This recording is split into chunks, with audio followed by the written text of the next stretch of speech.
I've just realized your lack of heart. I will live with my parents in this house, so please leave. Ever since we got married, Scott, who has always relied on me, is now trying to kick me out of the house, even though I pay $3,000 a month in rent. I've reached my limit. I had been considering divorce for a while, but Scott's remarks have solidified my decision. I understand. I will leave this house. Yes, get out quickly. I'm going out now. I'll be back tomorrow evening, but please pack your things and leave by then. Are you sure you don't need to check what I'm taking? Don't touch my equipment. You can do whatever you want with the other stuff. It seems I'm free to handle the things in the house. In that case, I might need to call a removal service. While I'm at it, I'll make sure Scott gets a taste of his own medicine. I work as a researcher at a major company, having graduated from graduate school. I am 29 years old, interested in a responsible job appropriate for my age, and I have a decent income. As a result, I am able to live in a luxury apartment that costs $3,000 a month in rent. I am also married to Scott, and we live with our son Tyler. From the outside, it might seem like I lead a fulfilling life. There are people who struggle with their living situation or food, or those who are elderly and live alone, so I feel fortunate. Yet I have my own concerns. The monthly rent of $3,000 is a strain on our budget. My income is decent, but honestly, the $3,000 rent is a significant burden. You're sounding like an old woman again with all your complaining. Scott is the source of my worries. If he worked properly, I wouldn't have to worry about the rent. However, he is a part-time worker dreaming of becoming a musician. He is pursuing a path as a musician, but is already 30 years old. Scott used to be somewhat popular and participated in various events. However, entertaining a few hundred people at a live house doesn't provide enough income to make a living. So in reality, he leads an unstable life as a part-timer. When I was younger, I saw him shine as he chased his dreams. Scott, it seems I'm pregnant. Really wonderful. I'll work hard for our future child.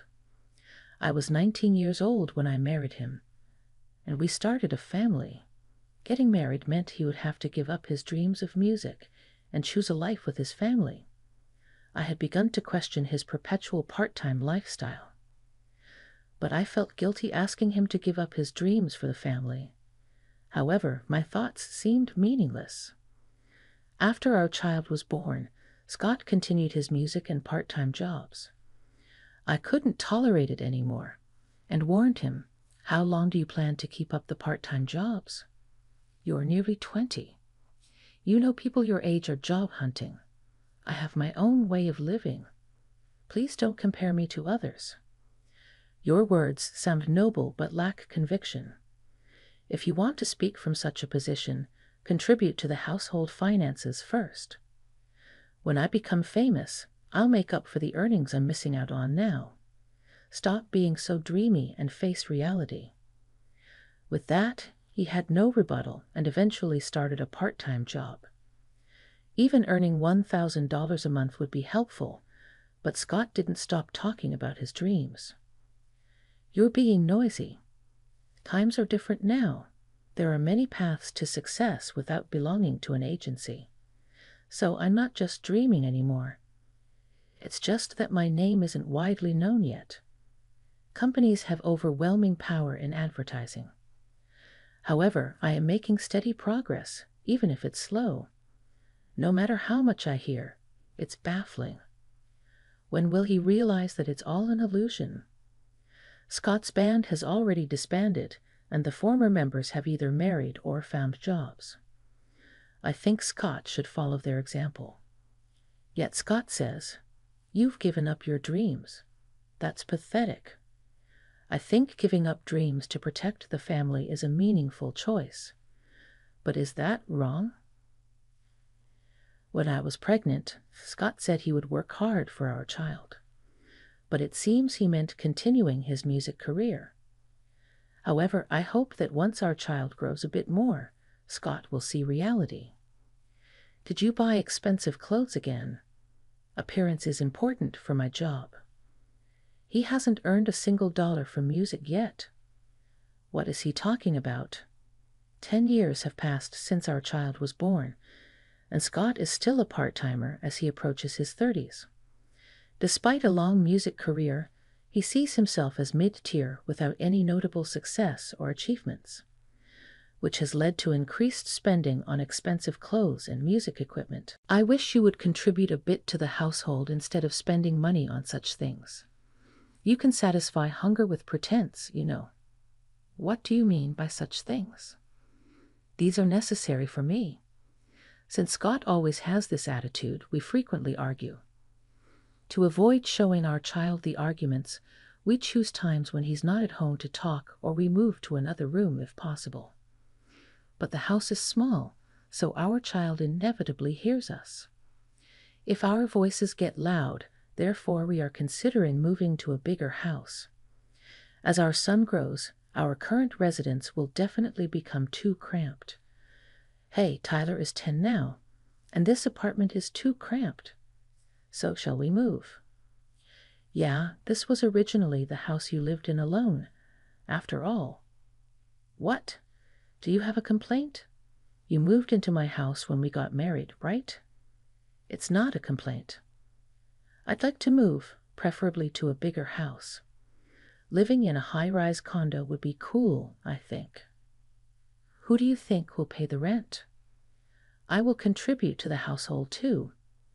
I can handle the rent, but I'll help with electricity, gas, and groceries. Please, I really want to live in a high-rise condo. It should be possible to live in a high-rise condominium with my salary. Moreover, it's heartening that Scott, who has never contributed to our finances, has offered to help. This might be the trigger for him to face reality. By paying for electricity and gas, he might understand the daily struggles and the value of money. Okay, I'll look for a place then. I'll pay the rent, so no complaints about the property I choose, agreed? Anything is okay if it's in a high-rise condo. I leave it all up to you. Despite these hopes, living in the high-rise condo began with Scott ultimately betraying my expectations. A year after moving, Scott is still pursuing music at 30 and has not kept any of the promises he made when we moved. Hey, the gas bill has arrived. Please pay it before it's debited from my account. I'll give it to you next time. I don't have it right now. When is next time? You always say that, but then you don't pay. You're always fussing about money. Is money really that important? All I asked for was the minimum amount necessary for our living expenses. Why should I have to be scolded? He was supposed to have promised to pay in the first place.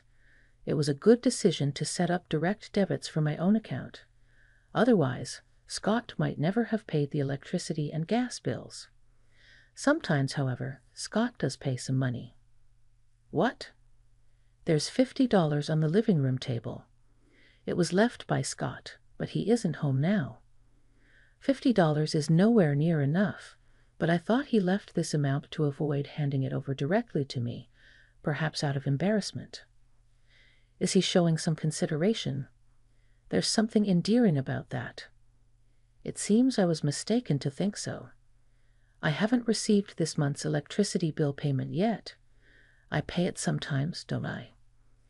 It seems he only wants to feel like he's paying by occasionally handing over a few tens of dollars. To top it off, he lies and asks for money. I want to take my parents on a trip. Can you lend me some money? Okay, will $50 be enough? I appreciate it.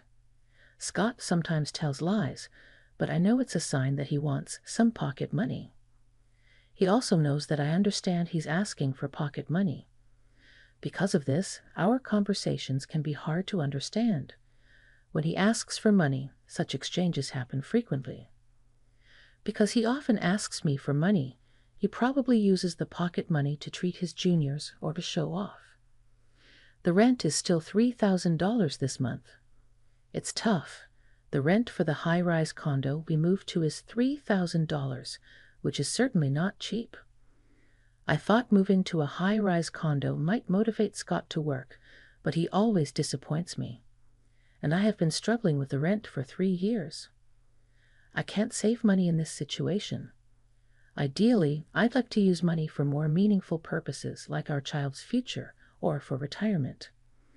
I've considered divorce before, but it seems it's time to seriously think about it. Then Scott made a remark that made me decide on divorce. Hey, we have an unused room, right? I was thinking of clearing it out and making it into a room for my parents. What do you think? A room for your parents? As in living together? What brought this on all of a sudden? My parents are getting older, so we can't just leave them be. His words sound noble, but Scott lacks the ability to follow through. Who does he think is paying the rent for this high-rise condo? Moreover, I'm also bearing the cost of living expenses and our son's education. Furthermore, the idea of being forced to live with my in-laws is absolutely unacceptable. I'm absolutely opposed. You don't need to answer so quickly. Think about it a bit. I disagree. Why are you so firm? What's wrong with filial piety? Are you telling me to abandon my parents? You're heartless. If you only hear this conversation, it might seem like I am selfishly refusing to live with them, but that's not the case. The problem is entirely with Scott. If we start living together, I can clearly see a future where he dumps all the responsibility for his parents on me. So, I firmly refuse. I absolutely cannot live together. I see how heartless you are. I will live in this house with my parents, so you need to leave. Ever since we got married, Scott has been dependent on me, and now he's trying to kick me out of the house even though I'm paying $3,000 a month in rent. I want to make him aware of his helplessness and lack of achievements. He ordered me out of the house with unreasonable anger. I've reached my limit. I had been considering divorce for a while, but Scott's remarks have solidified my decision. Understood. I will leave this house. Yes, get out quickly. I'm going out now. I'll be back tomorrow evening, but please pack your things and leave by then. Are you sure? You don't need to check what I'm taking. Don't touch my equipment. You can do whatever you want with the other stuff. Scott left the house after his final remark. It seems I am free to handle the things in the house. Mom, I'll help you and I'll go with you too. My son came out of his room and offered words of comfort. Whenever there was a marital dispute, our son always went to another room. Creating a situation that makes our child feel the need to be cautious is heartbreaking for me as a parent. Our 13-year-old son used to enjoy playing with his father and liked him a lot when he was younger and didn't understand the situation. But from upper elementary school, he began to grasp the situation and started supporting me. Where should we start cleaning up, Tyler? Start with your own things. I have something else I want to do. What a scheme. I just want to give him a little shock. I took out my cell phone and called a specific place. Hello, I'm sorry for the urgency, but could you please help us tomorrow? After we finished organizing, my son and I decided to stay temporarily in a business hotel with only the essentials. We'll have to look for a new place to live. That night, knowing that Scott would call, we placed my smartphone on the table and quietly waited for the call. The smartphone rang, and we looked at each other before I answered. Hey, what's going on here? What are you doing? What do you mean? What's the problem? Seeing Scott's panic, my son and I couldn't help but laugh. All my clothes and equipment are here, but everything else is gone. What happened to the tables in the fridge? Did you take them? No, I arranged for a junk removal service to dispose of everything. By now, it might already be burned. Tyler, Are you there too?" When my son intervened and spoke up, Scott was even more surprised. He probably didn't realize that Tyler was still at home and was shocked by the nearly empty house. "What do you mean everything is disposed of? These furniture and appliances, right?" "Well, they could be considered marital property. You said I could do whatever I wanted with everything except your equipment, so I just did that. But how am I supposed to live now? If you need to, you can just buy new ones. For now, why not use your amp as a chair or wrap a towel around your guitar for a pillow?" "That's not funny. To do such a nasty thing. We're getting a divorce." "Yes, I understand." What Scott probably thought I would be at least a little shaken by the mention of divorce. He might have also thought that this was just part of another marital argument. But I had already considered divorce, and his words held no threat for me. In fact, I was almost grateful that he brought it up. "Really? You understand? We're getting a divorce. You don't need to say it multiple times. I understand." I deliberately responded in a calm and cold tone. This should convey that I am serious about the divorce. Scott must realize that he would be the one to suffer from the divorce. "Ah, yes, that's right." Scott seemed too flustered to find his next words. Normally he would apologize and back down. However, perhaps due to his nature as a musician, he can't take back what he said. I know this character trait all too well. Once I found that added to ding, but now it just seems ridiculous. We'll discuss the details of the divorce later, but you're planning to live with your parents in that house, right? Should I go to the real estate agent first to review the contract? Yeah, if the contract is changed to my name, the divorce cannot be undone. This is your chance to apologize. Well, maybe it might have been a desperate attempt to resist. But Scott's voice was trembling. He might think that throwing out the furniture and appliances was my plan to move towards divorce. However, the grievances built up over 13 years of marriage won't just disappear so easily. I wish Scott would struggle a bit more. A few days later, Scott and I went to the real estate office to review the contract for the condo. My procedure is now complete. I was able to smoothly terminate the contract. However, when Scott tried to sign a new contract, a problem arose. "What? The rent is $3,000. Scott's face turned pale. When I had made the contract for the high-rise condo, he had left everything from selecting the property to the contracting process up to me, and he was unaware of the details. It's impossible to pay such high rent, even if I include my father and mother." He was astonished. What a situation. It seems that after I left, Scott planned to seek financial support from his parents. He thought that the three of them could somehow manage the rent, but the actual rent was beyond his expectations.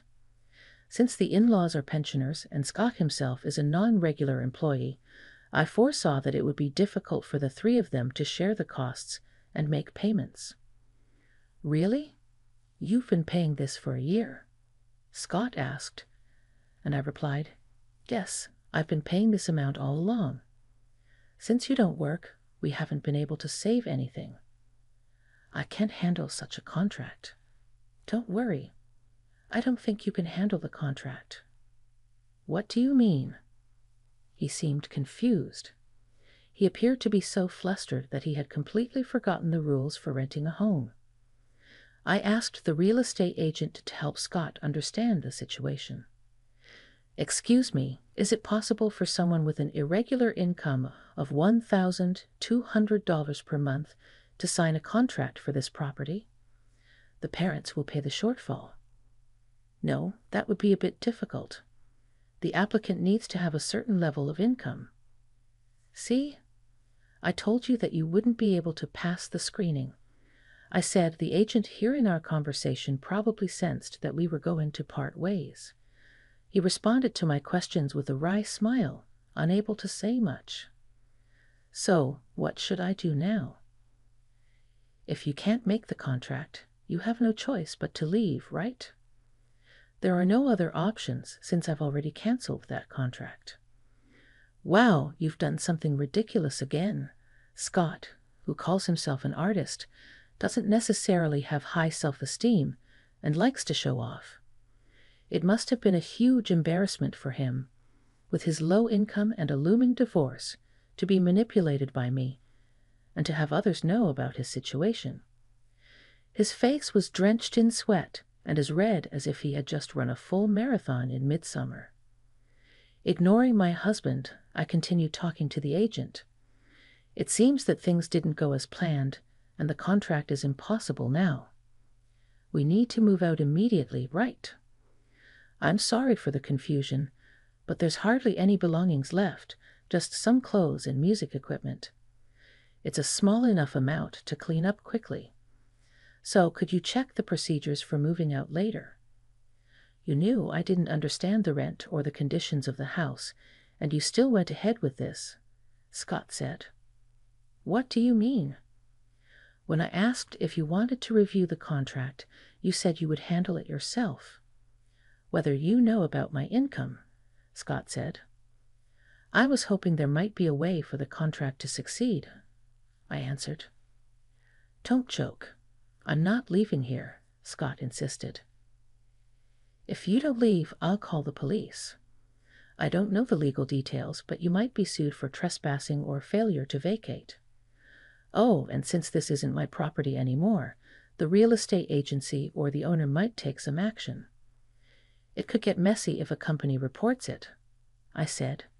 The agent looked on worriedly. I truly felt sorry for causing inconvenience.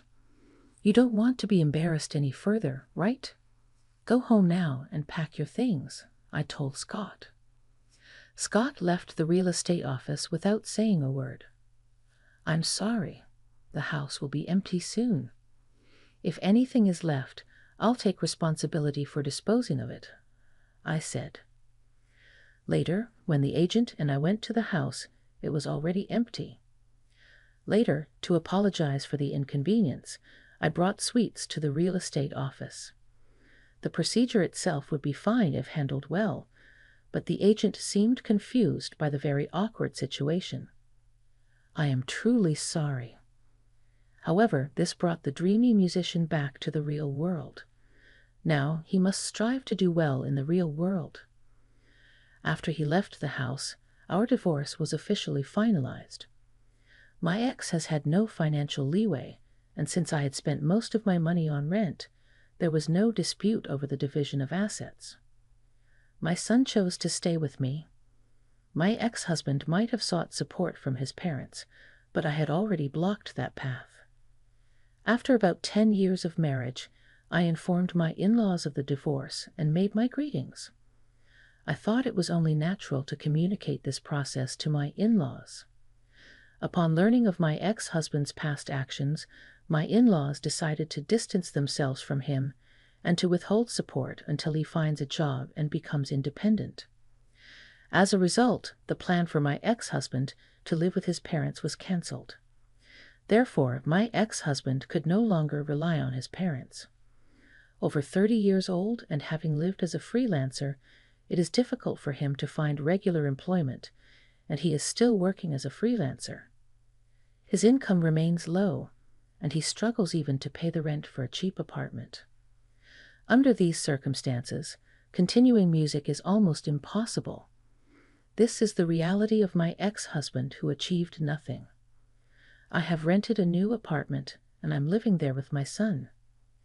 After my husband left, the rent decreased, allowing me to utilize my funds more beneficially. While I don't deny the pursuit of dreams, living comfortably with my son under the current circumstances is what makes me happiest.